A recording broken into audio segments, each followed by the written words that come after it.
structure of Chapter 4. Ito.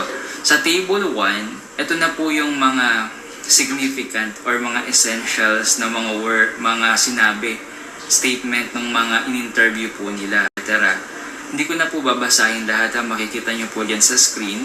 For my education, for our everyday meal, counting the change, it is very tiring.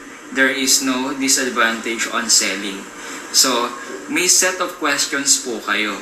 Commonly po dito, dahil meron po tayong statement of the problem na what questions saka how questions.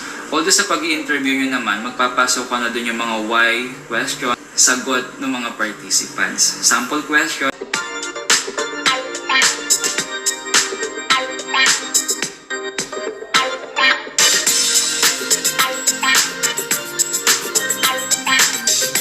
Pero nasa inyo na po yun kung paano nyo gagawa ng what and saka how questions.